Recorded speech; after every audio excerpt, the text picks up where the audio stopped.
Alabama at Kentucky on Saturday morning. It's an 11:21 start. Locally, it can be seen on WTVY Channel 4 in Dothan. Ken, before we go to the Kentucky game, let's first talk a little bit about Arkansas last week. Alabama really dominated in that game, and I thought that Mallett would probably have some success passing against them, but they got the pressure on him and really did the job.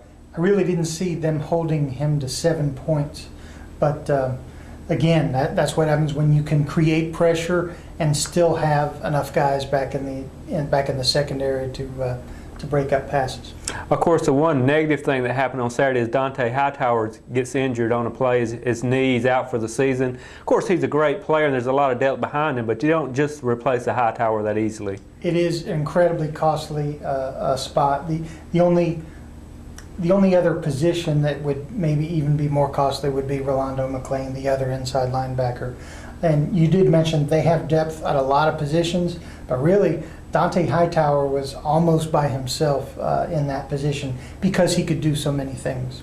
I know that the media has not been able to watch practice, I don't believe, this week, so you don't really have a gauge on who they're going to put in what positions, and they haven't released a depth chart, but what's your thoughts on that situation right there? Well, Coach Saban has said that one guy is not going to be given the responsibility of filling in for Dante Hightower, and they can't.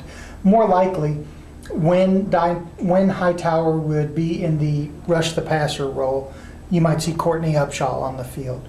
When they drop him back, that may be Corey Reamer filling that particular role. And at the standard inside linebacker position, it could be Reamer moving inside from his Sam spot. More than likely, I think they might look at another inside linebacker, and that might be one of Rolando McClain's backups. Could be freshman Jon Johnson from Andalusia. Could be Chris Jordan, the converted running back who is number 2 behind McClain at the Mike position.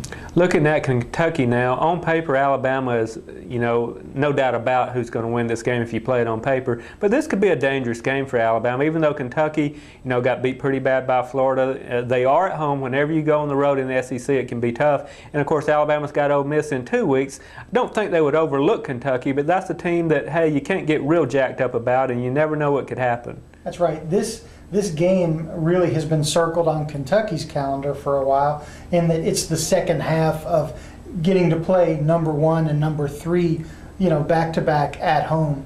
And their pride was kind of called into question last week.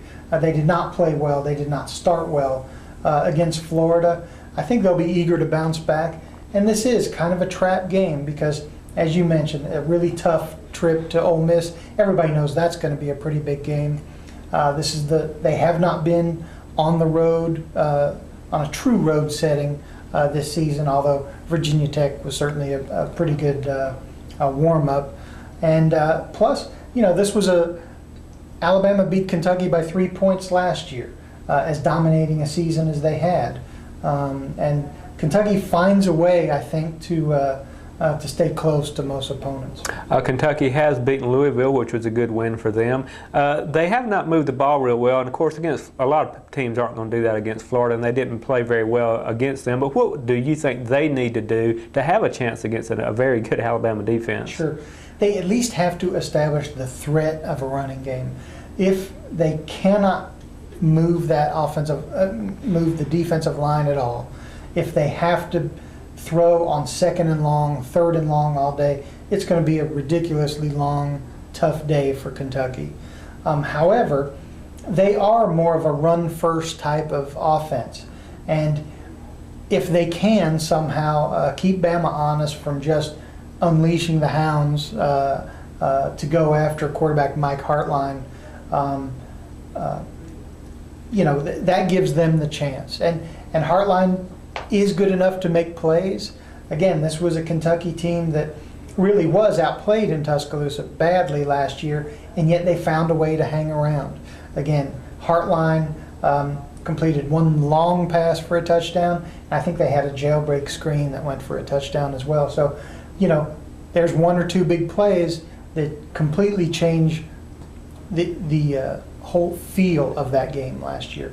I think you hit it early that Kentucky will be inspired to play much better. Rich Brooks is a fiery coach. I'm sure he's gotten on them this week. I think you're going to see a good Kentucky effort. I don't know how long they can hang with Alabama, but I think it could be interesting early. I agree.